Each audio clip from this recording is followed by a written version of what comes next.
ঘুম নিয়ে সমস্যা, ঠিকমতো ঘুমোতে পারেন না রাতে, কি বলছেন বিশিষ্ট ইএনটি ও স্লিপ অ্যাপনিয়া বিশেষজ্ঞ ডক্টর দীপঙ্কর দত্ত। নমস্কার, আমি doctor Dipankar Dutta, consultant ENT and sleep apnoea surgeon. আমি লাস্ট 19 বছর প্র্যাকটিস করছি। আমার পার্সোনাল চেম্বার বেলভিউতে এবং institute of sleep science sleep dedicated chamber Park সার্কাসে।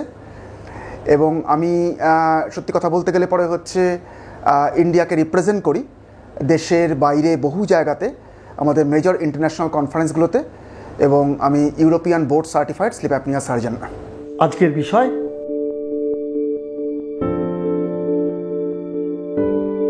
হ্যাঁ, নাক ডাকা অবশ্যই একটা রোগ, এক কথায় বলতে গেলে, কিন্তু এখানে একটু অতি সরলীকরণও হয়তো আবার হয়ে যাবে। নাক ডাকা মানেই আবার রোগও নয়। মানেটা কি? মানেটা হলো সব নাক ডাকাই স্লিপ অ্যাপনিয়া নয়। স্লিপ অ্যাপনিয়া কি? স্লিপ অ্যাপনিয়া হচ্ছে একটা স্পেশাল ধরনের রোগ যেখানে নাক ডাকতে ডাকতে একজন মানুষের ঘুমের মধ্যে মাঝে মাঝে দমটা আটকে যায়। দম আটকা একটা চোকিং স্পেল হয়, যেটাকেই বলা হয় অ্যাপনিয়া। আমাদের ল্যাটিন ভাষায় অ্যাপনিয়া কথা মানে হচ্ছে শ্বাস বন্ধ হয়ে যাওয়া। কাজেই অবস্ট্রাকটিভ স্লিপ অ্যাপনিয়া যে রোগটার নামের মধ্যেই লুকিয়ে আছে। অ্যাপনিয়া চলছে ডিউরিং স্লিপ, রাত্রিবেলা ঘুমের মধ্যে আমাদের অ্যাপনিয়া চলছে। কেন চলছে? Because of obstruction. এবার তার মানেটা কি হলো? তার মানে আমাদের সেই ছোটবেলাকার সেই ক্ষারকের অ্যানালজির মতন, বেস অ্যালকালির অ্যানালজির মতন, নাক ডাকা মানেই কিন্তু স্লিপ অ্যাপনিয়া নয়। কিন্তু সব স্লিপ অ্যাপনিয়া পেশেন্টেরই নাক ডাকাটা ইন্টিগ্রাল সিমটম। তার মানে একদম যদি আর্লি স্টেজে আমি থাকি, যে সাপোজ নাকে একটুখানি হালকা আমার সর্দি লেগেছে, সামান্য একটুখানি কোনো কারণে অ্যালার্জি হয়েছে, নাকটা একটুখানি ব্লক, সেখান থেকে নাকে একটা ফরফর করে আওয়াজ হচ্ছে, দিস ইজ নোন অ্যাজ নাক ডাকা, may not be serious disease, no problem. কিন্তু কোনো কারণে যদি আনট্রিটেড, ট্রিটমেন্ট না হয়ে যদি এই রোগটা প্রোগ্রেস করে, তাহলে সেখান থেকে কি ডেভেলপ করতে পারে? আমাদের অবস্ট্রাকটিভ স্লিপ অ্যাপনিয়া, যেটা একটা ডেঞ্জারাস আমাদের রোগ এবং মারণ রোগ। অলরেডি আপনাদেরকে আমি বলেছি যে ইনসোমনিয়ার সঙ্গে অবস্ট্রাকটিভ স্লিপ অ্যাপনিয়া কমনভাবে চলে আসে। কি হয় তাতে? রাত্রেবেলা ঘুমের মধ্যে মাঝে মাঝে দম আটকা চোকিং হয়ে গিয়ে পেশেন্ট ধর্মর করে জেগে ওঠেন, স্লিপটা ব্রেক হয়ে যায়, কারণ অক্সিজেন লেভেলটা ফল করছে। যখন তার নাক ডাকছে, ডিয়ার ফ্রেন্ডস অ্যান্ড কলিগস, যখন তার নাক ডাকছে তখন হচ্ছে অ্যাকচুয়ালি বাধার এগেনস্টে আমাদের বডিতে অক্সিজেনটা ঢুকছে। আমরা ফিজিক্সের ফান্ডামেন্টাল প্রিন্সিপালেই জানি, কোনো একটা পাইপের যদি আমরা ক্যালিবার ন্যারো করি, তাই ন্যাচারালি আমাদের তার থ্রু দিয়ে আমাদের যে উইন্ডটা ফ্লো হবে, হাওয়া ফ্লো হবে, বা হোয়াট এভার যা ফ্লো হবে আমাদের, সেটার বাধা বাড়বে। আমার যদি ডায়ামিটার যদি ন্যারো হয়, তাহলে বাধা বাড়লো, এবং বাধা বা রেজিস্ট্যান্স মানেই সেখানে সাউন্ড। আমাদের একটা যে কারণে সেই ছোটোবেলায় পেনের খাপে ফু দিয়ে আমরা সিটি মেরে আওয়াজ ক্রিয়েট করতে পারতাম, কিন্তু মোটা একটা পাইপে আমরা আওয়াজ ক্রিয়েট করতে পারি না। কাজেই অবস্ট্রাকটিভ স্লিপ অ্যাপনিয়া পেশেন্টদের কি হয়? নাক থেকে গলা পর্যন্ত আমাদের এই রিজিয়নে আপার এয়ার ওয়ে বলে। মাথায় রাখবেন, স্লিপ অ্যাপনিয়া কিন্তু আমাদের লাংসের ডিসঅর্ডার নয়। কমপ্লিকেশন হিসেবে লাংসকে সে এফেক্ট করতে পারে, কিন্তু লাংসের ডিসঅর্ডার নয়। এটা হচ্ছে নাক থেকে গলা পর্যন্ত আমাদের আপার এয়ারওয়ে ডিসঅর্ডার। এইখানে কি হয়? এক বা একাধিক জায়গায়, সাপোজ নাকের হাড় ব্যাকা, সাপোজ নাকে পলিপ, সাপোজ নাকের মধ্যে ভেতরে আমাদের টার্বিনেট টিস্যুগুলো অ্যালার্জির জন্য ফুলে আছে, সাপোজ নাক থেকে গলায় গিয়ে আমাদের গলার পেছনে অ্যাডিনয়েড বা টনসিল, বাচ্চাদের খুব বড় বড় রসগোল্লা রাজভোগের মতন, সাপোজ কারোর খুব বাল্কি হেভি চেহারার জন্য টাকরা তালু প্যালেট, আলজিপটা খুব ঠিক মোটা, সাপোজ কেউ হয়তো তার জিপটা খুব বাল্কি, মুখটা হাঁ করলে পরে গলার পেছনটা দেখাই যায় না।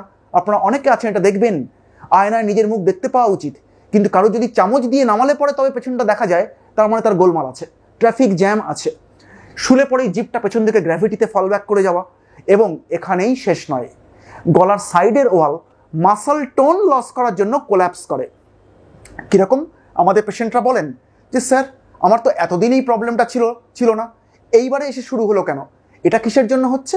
এটা হচ্ছে মাসল টোন লস করার জন্য। আমরা যত আমাদের অ্যাডভান্স এজ প্রোগ্রেস করে, তখন আমাদের মাসল টোন শিথিল হয়, এবং কোনো কারণে যদি মাসল টোন যদি কমে যায়, তাহলে আমাদের চুপসে গিয়ে মাসল কোলাপস করবে। এবং এই কনসেপ্টটাকে ট্যাকেল করার জন্য আমরা আজকাল ট্রিটমেন্টও আসছি, সেই ট্রিটমেন্টটা আমি পরে আসছি, যে কী করে এই মাসল টোন বাড়িয়ে স্লিপ অ্যাপনিয়াকে ট্যাকেল করা যায়।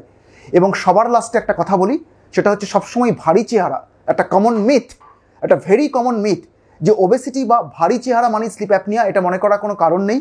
রোগাপাতলা মানুষেরও স্ট্রাকচারাল ব্লক বা অ্যানাটমিক্যাল অবস্ট্রাকশনের জন্য স্লিপ অ্যাপনিয়া হতে পারে। সাপোজ অনেক মানুষ আছেন যাদের গঠনগতভাবেই চোয়ালের স্ট্রাকচারটা ম্যান্ডেবল বোনটা পেছন দিকে ঢোকা, এটাকে বলা হয় রেট্রোগ্ন্যাথিয়া, জটা পেছন দিকে ঢোকা। তাদের গলার ভেতরে এয়ারওয়ে প্যাসেজটা সাংঘাতিক আনফেভারেবল, এবং তাদের যদি আমরা সেটাকে কারেকশন না করি তাহলে শুধু ওপরে ওই টনসিল আর ওই নাকের ব্যাকাহার নিয়ে মাথা ঘামিয়ে লাভ নেই। তার মানেটা কি দাঁড়ালো? তার মানেটা দাঁড়ালো যে নাক ডাকা, যে প্রশ্নটা এসেছিল যে নাক ডাকা, ইয়েস, নাক ডাকা একটা রোগ। যদি এটা সাধারণ নাক ডাকা থেকে অসাধারণ স্টেজে পৌঁছে যায়, সেই অসাধারণটাই হচ্ছে অবস্ট্রাকটিভ স্লিপ অ্যাপনিয়া, যে ঘুমের মধ্যে মাল্টিপল লেভেলে ব্লকের জন্য দম আটকে চোকিং হয়ে গিয়ে স্লিপটা বারে বারে ডিস্টার্ব, তিনি জেগে উঠছেন, আবার ঘুমোতে যাচ্ছেন, আবার নাক ডাকছে, আবার একটা চোকিং, আবার অক্সিজেন লেভেলটা ফল। এবং ডোন্ট বিলিভ, এমনও হয়, আপনারা কোভিডের জন্য এখন সবাই জানেন ঘরে ঘরে অক্সিমিটার, যে স্যাচুরেশন বেসিক্যালি আইডিয়ালি আমাদের 98 থেকে 100 থাকা উচিত। 95 নিচে গেলে পরে অ্যালার্ট হও, 90 নিচে যাওয়া আমার ডাক্তারের কাছে দৌড়ো। আমরা স্লিপ অ্যাপনিয়াতে যুগ যুগান্ত ধরে বছরের পর বছর ধরে আমরা স্লিপ অ্যাপনিয়া পেশেন্টদেরকে দেখেছি যাদের ঘুমের মধ্যে রাত্রিবেলা 65-70% অক্সিজেন ফল করছে। তারা জানেনও না যে তার অক্সিজেন লেভেল 65-70% ফল করছে। This can even lead to heart attack within sleep, because দম আটকা একটা চোকিং, এবং সেখান থেকে ঘুমের মধ্যেই সাইলেন্ট কার্ডিয়াক ডেথ। এবং silent cardiac attack during midnight, রাত্রি 2টোর থেকে ভোর 4টে পর্যন্ত ঘুমের মধ্যে অজান্তে, সকালে ডাকতে গেল বাড়ির লোক, ঘুমের মধ্যেই তার মৃত্যু হয়েছে। এটা নর্মাল পপুলেশনের থেকে স্লিপ অ্যাপনিয়া পেশেন্টদের 4 টাইমস বেশি। আমাদের শ্রোতা বন্ধুদেরকে বলি, দর্শক বন্ধুদেরকে বলি, 4 টাইমস বেশি আনডিটেক্টেড স্লিপ অ্যাপনিয়া। কাজী নাক ডাকা এবং স্লিপ অ্যাপনিয়া বিলক্ষণ একটা রোগ। কাজী আমাদের দিক থেকে মেসেজটা হচ্ছে, অ্যাজ আর্লি অ্যাজ পসিবল এই সিমটমগুলো যদি আপনার ম্যাচ করে, এক, নাক ডাকার সঙ্গে বেড পার্টনারের কাছ থেকে আপনার ফিডব্যাক, আপনার ওয়াইফ বা আপনার হাজব্যান্ড আপনাকে বলছেন যে আপনার মাঝে মাঝে যেমন দমটা ঢুকে গিয়ে আপনি এরকম চোকিং হয়ে যায় আপনার, এবং আপনি বারে বারে জেগে জেগে ওঠেন, বারে বারে বাথরুমে যান, শেষ রাতে আর্লি মর্নিংয়ে বলেন আপনার হেডেক হচ্ছে, দিনের বেলা সারাক্ষণ একটা ক্লান্তি, টায়ার্ডনেস, ড্রাইভ করতে করতে ঘুমিয়ে পড়ছেন, ডেঞ্জারাস কাণ্ড, অফিসে আপনার মিটিংয়ে ঘুমিয়ে পড়ছেন, আপনার কলিগদের বা বসের ধমক খাচ্ছেন, এই সিমটমগুলো যদি ম্যাচ করে আর্জেন্টলি কনসাল্ট করুন। আমরা আছি আপনাদেরকে হেল্প করার জন্য, বিকজ রোগটাকে ডায়াগনোসিস করে, সেই আলোচনায় আসছি, রোগটাকে আর্জেন্টলি ডায়াগনোসিস করে তার ট্রিটমেন্ট আছে, এটাকে ফেলে রাখবেন না, এটা অবশ্যই একটা রোগ।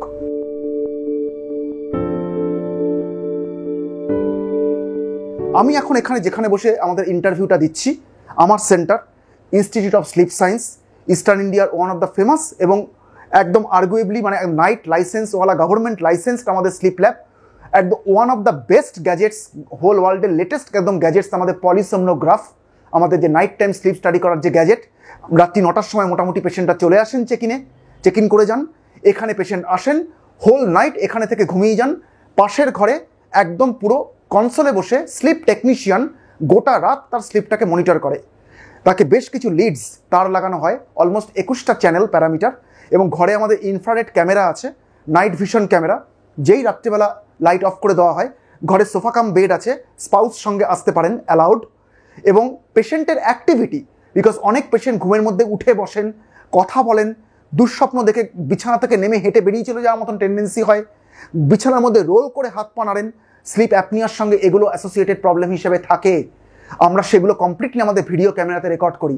মানে পেশেন্টের ভেতরে বায়োলজিক্যালি কী চলছে শুধু তা নয়, তার এক্সটার্নালি ফিজিক্যালিও কী চলছে, এটাকে বলা হয় লেভেল 1 ভিডিও পলিসোমনোগ্রাফি। এই টেস্টটা করার পরের দিন পেশেন্ট চেক আউট করে বেরিয়ে চলে যান, প্রসেস করে আমরা রিপোর্টটা রেডি করি। রিপোর্টে যদি দেখা যায় যে পেশেন্টের কোনো কারণে আমাদের sleep apnoea, obstructive sleep apnoea diagnosis হলো, এবার তখন ট্রিটমেন্ট স্টার্ট হয়। এবং সেই ট্রিটমেন্টটা হচ্ছে, প্রথমেই হচ্ছে যদি কোনো কারণে ওভারওয়েট হন তিনি, তাহলে ওয়েট রিডাকশন। নাম্বার 2 হচ্ছে ওই মাসল টোন বাড়ানোর জন্য, যেটা বলছিলাম আমাদের ওরো মায়োফাংশনাল থেরাপি বলে একটা কনসেপ্ট আছে, সেটা হচ্ছে আমাদের এই মুহূর্তে আমাদের ফিল্ডে গোটা পৃথিবীতে কারেন্ট হট টপিক।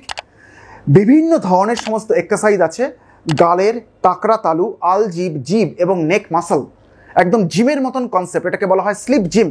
যেমন লোকে জিমে গিয়ে মাসল টোন বাড়ায়, ঠিক সেরকম এক্সারসাইজ করে এই আপার এয়ারওয়ে মাসলের টোনগুলোকে আস্তে আস্তে বাড়ানো। যদি মাসলের টোনটা একটুখানি বাড়ে, তাহলে তো রাত্রিবেলা ন্যাচারালি এই কোলাপসটা কম করবে, তার স্লিপ অ্যাপনিয়ার প্রকোপ কমে আসবে। কিন্তু এগুলো তো সাপোর্টিভ ট্রিটমেন্ট, এটা দিয়ে তার পুরোটা হয় না। কাজে ডায়েট কন্ট্রোল বা এক্সারসাইজ করে তার ওয়েট রিডাকশন এবং তার সঙ্গে ওরোমাইস ফাংশনাল থেরাপির পরে আমাদের মেইন স্ট্রিম ট্রিটমেন্টটা হচ্ছে অ্যাকচুয়ালি দুটো। সোজা কথায় এক লাইনে আপনারা বুঝতেই পারছেন, যে অবস্ট্রাকটিভ স্লিপ অ্যাপনিয়া যেহেতু অবস্ট্রাকশন থেকেই পুরো ঘটনাটা, কাজে অবস্ট্রাকশনটাকে এলিমিনেট করা, রাইট? অবস্ট্রাকশনটাকে এলিমিনেট আমরা কীভাবে করতে পারি? আইদার রিয়েলি এলিমিনেট করতে পারি অথবা ভার্চুয়ালি এলিমিনেট করতে পারি। রিয়েল এলিমিনেশন কি? মানে আমি সার্জারি করে ভেতরে ব্লকগুলোকে আমি ক্লিয়ার করলাম। কিভাবে? বাইরে কিচ্ছু কোনো কাটাছেঁড়া নয়, ইন্টারনালি মাইক্রো সার্জারি করে চুপসে যাওয়া প্যাসেজকে চওড়া করে বানিয়ে দেওয়া, রাইট? রেজিস্ট্যান্সটা আমার কমে গেল, ন্যাচারালি আমার আওয়াজে চলে গেল এবং আওয়াজ চলে গেল বা একদম মিনিমাম হয়ে গেল, এবং অ্যাপনিয়া এবং দম আটকা কমপ্লিটলি চলে গেল। স্লিপ অ্যাপনিয়ার থেকে তিনি একটা পরিত্রাণ পেলেন। কিন্তু সার্জারি ইজ সার্জারি, সবাই প্রথমে সার্জারি মোটেও চায় না। কাজে সার্জারি যারা চায় না তাদের জন্য আমাদের অন্য অল্টারনেটিভ অপশন কি? বারাদার অ্যাকচুয়ালি সার্জারির আগে সেটাই অ্যাকচুয়ালি স্ট্যান্ডার্ড রেকমেন্ডেশন, কোনটা পেশেন্টকে ফার্স্ট অপশন ট্রিটমেন্ট হিসেবে অফার করা হয়, সেটাকে বলা হয় সিপ্যাপ বলে একটা ডিভাইস আছে। সেটা হচ্ছে অ্যাকচুয়াল কারেকশন নয়, ভার্চুয়াল কারেকশন। যেরকম আমরা চশমা পরে, সাপোজ আমার চোখের পাওয়ার -4, আমি যেই চশমা খুলবো -4, চশমা পরে আমার ভিশন 6/6, ঠিক সেরকম আমার স্লিপ অ্যাপনিয়া আছে। আমি ওই মেশিনটি পরে মুখোশের মতন ঘুমোতে গেলাম, রাইট? বেড হেডে মেশিনটা থাকে, একটা হোস পাইপ থাকে, একটা মাস্ক থাকে। মাস্কের রকম ফের রয়েছে, আমাদের টেকনিক্যাল টার্মে এটাকে বলা হয় ইন্টারফেস। মাস্ক বলি না, আমরা বলি ইন্টারফেস। ছোট্ট, একদম ছোট্ট হয়, সেটাকে বলা হয় ন্যাজাল পিলো। সব থেকে সফিস্টিকেটেড এবং লাইট ওয়েট, পেশেন্টদের খুব পছন্দ হয় ছোট্ট নাকের। কিন্তু যাদের কারোর যদি নাকেই ব্লক থাকে তাহলে তার শুধু এই নাজাল পিলো দিয়ে লাভ হবে না, তখন মেশিন কি করে হাওয়া পাঠাবে? তার তো নাকেই ব্লক রয়েছে। তখন তাকে কি দিতে হবে? তাকে দিতে হবে নাক এবং মুখ কভারওয়ালা ওরো ন্যাজাল মাস্ক, যাতে আমি হাওয়াটা, মেশিনটা নাক এবং মুখের থ্রু দিয়ে যাতে হাওয়াটা পাঠাতে পারে, রাইট? সো মাস্কের রকম ফের রয়েছে, এবং এইভাবে সিপ্যাপ মেশিনটা তাকে দেওয়া হলো। প্রতিদিন রাত্রেবেলা ঘুমোতে যাওয়ার সময় তাকে এই মেশিনটা পরে ঘুমোতে যাওয়া। গোটা রাত যখন তিনি মেশিনটা পরে আছেন, কোনো স্লিপ অ্যাপনিয়া নেই, ন্যাচারালি কোনো দম আটকা চোকিং নেই, নাক ডাকা নেই, অক্সিজেন লেভেলে কোনো ফল নেই, ঝকঝকে ঘুম, দিনের বেলা তকতকে লাইফ। কিন্তু অনেক পেশেন্ট আছেন, পার্টিকুলারলি ইয়ংস্টার্স, মিডল এজার, তারা এই সিপ্যাপ মেশিনটাকে অ্যাকসেপ্ট করতে পারেন না। ফার্স্টে আমরা এটাকেই বলি, দেখুন সার্জিক্যাল অপশন তো প্রথম অপশন হওয়া উচিত নয়। আপনি ফার্স্টে নন সার্জিক্যাল হিসেবে সিপ্যাপটাই ফার্স্টে ট্রায়াল দিলেন তিনি ট্রায়াল, কিনলেন না মেশিন, ট্রায়াল দিলেন, পরে ফিরে এসে বললেন ট্রায়ালও আমরা আমাদের এই সেন্টার থেকেই অ্যারেঞ্জ করে দিই, পেশেন্টের বাড়িতে পাঠিয়ে দেওয়া হয়, এবং বহু ক্ষেত্রে কমপ্লিমেন্টারি ফ্রি ডেমো হিসাবে পাঠিয়ে দেওয়া হয়। 2-4 দিন বা 3-4 দিন, 1 সপ্তাহ তিনি ইউজ করলেন, মেশিন ফেরত দিয়ে গেলেন যে মশাই রাখুন আপনার মেশিন, অসম্ভবই মাস্ক পরে আমার পক্ষে ঘুমানো। দিনেও মাস্ক, এখন এই কোভিডের দাক্ষিণ নেই, কোভিডের করলে দিনেও মাস্ক আবার রাতেও মাস্ক, সম্ভব নয়। তখন তাহলে আমরা কি করবো? তাহলে সার্জারি। এবার তাহলে সার্জারিটা কি সার্জারি? স্লিপ অ্যাপনিয়া তো বেসিক্যালি নামের মধ্যেই লুকিয়ে আছে স্লিপ, গোটাটাই তো ঘুমের মধ্যেকার ঘটনা, দিনের বেলা তো জেগে বসে থাকা অবস্থায় হবে না। তাহলে ওই মানুষটার রাত্রিবেলা ঘুমের মধ্যে কোন কোন স্ট্রাকচারে ব্লক, সেটাকে দেখার একটা টেকনিক আমাদেরকে আবিষ্কার করতেই হতো। তা না হলে পরে আমি তার রাত্রিবেলা কোথায় ব্লক কী করে বুঝবো? দিনের বেলা তো ঝকঝকে একদম চেম্বারে আমার সামনে মানুষটা বসে আছেন, তখন কোথায় তার নাক ডাকছে? যেই তিনি ঘুমোতে যাবেন তখন না নাক ডাকবে? তাহলে এই ঘটনাটাকে আমাদেরকে বোঝার জন্য যে রাত্রিবেলা ঘুমের মধ্যে তাহলে এক্সট্রা কি ব্লক হয় যেটা দিনের বেলা হয় না, সেই ঘটনাটাকে বোঝার জন্য আমাদের যে টেকনিকটা লাস্ট বছর 10 হলো আবিষ্কার, আমাদের ইন্ডিয়াতে চলে এসছে, আমরা রেগুলারই করি এখন, সেটাকে বলা হয় ড্রাগ ইনডিউসড স্লিপ এন্ডোস্কোপি, বা সংক্ষেপে ডাইস, DIAC। এটার মানে হলো কিচ্ছু না, আমরা পেশেন্টকে ঘন্টাখানেকের জন্য জাস্ট ভর্তি করি ওপিডি কেস হিসাবে, পেশেন্টকে ওটিতে নিয়ে যাই, একদম আমাদের অ্যানাস্থেশিয়া ফ্রেন্ডের প্রেজেন্সে, লেটেস্ট সমস্ত বিস monitor, computer, EEG monitor, latest সমস্ত গ্যাজেটস, সেই ডিটেলস আলোচনার মধ্যে এখানে আমি যাচ্ছি না। সেই মনিটরের প্রেজেন্সে রাত্রিবেলার ঘুমটা আর্টিফিশিয়ালি ওটির মধ্যে ক্রিয়েট করা হয়, ধরে নিন সিমুলেটেড ড্রাইভিংয়ের মতন। লোকে যেরকম সিমুলেশনে ড্রাইভিং শেখে, পাইলটরা বা আজকাল ড্রাইভিং মানে 4 হুইলাররাও শিখছে, ঠিক সেরকম একদম আমরা ওটির মধ্যে, পেশেন্ট ঘুমোচ্ছেন, অজ্ঞান হচ্ছেন না, কিন্তু তার নাক ডাকছে, তিনি ঘুমোচ্ছেন ওটির মধ্যে, হালকা ঘুমের ওষুধ দেওয়া হয়েছে, কতটা ওষুধ দেওয়া হবে সেটা আমার ওই মনিটরগুলো ডিটেক্ট করছে, পেশেন্ট নাক ডাকছে, ঘুমোচ্ছে, সেই সময় আমরা নাকের থ্রু দিয়ে গলা পর্যন্ত ওই অবস্থায়, ঘুমন্ত এবং নাক ডাকা অবস্থায় এন্ডোস্কোপ করে দেখছি যে কোন কোন স্ট্রাকচার কোলাপস করছে। টাকরা তালু, আলজিভ, জিভ, গলার সাইডের ওয়াল, শ্বাসনালী কোন জায়গায় কোলাপস, সাইড থেকে সাইডে কোলাপস নাকি ওপর থেকে নিচে কোলাপস নাকি চারদিক থেকে কোলাপস, এবং প্যাটার্ন অফ দ্য কোলাপস, কত পার্সেন্ট কোলাপস, সমস্ত কিছু দেখে ফেলা হয়। 8 ঘন্টা খানেকের মধ্যে আমাদের এন্ডোস্কোপি ফিনিশ, পেশেন্ট ঘুম থেকে জেগে উঠছেন, দারুণ ভালো, ঘুম থেকে জেগে উঠছেন, চা বিস্কুট খেয়ে 1 ঘন্টার মধ্যে বাড়ি চলে যাচ্ছেন হাতে ভিডিও রেকর্ডিংটি নিয়ে। এবার তার সঙ্গে একদম পুরো চেম্বারে বসে ফাইনাল নেক্সট প্ল্যানিং হচ্ছে যে আপনার তো সিপ্যাপ মেশিন আপনি টলারেট করতে পারেননি, আপনি সার্জারি চেয়েছিলেন, যেমন আপনার স্লিপ এন্ডোস্কোপিতে এই জায়গায় ব্লক বেরিয়েছে, চলুন আমরা সেটা সেই রিকনস্ট্রাকটিভ মাইক্রোসার্জারি করি চলুন। সো এই হচ্ছে আমাদের লেটেস্ট ট্রিটমেন্ট।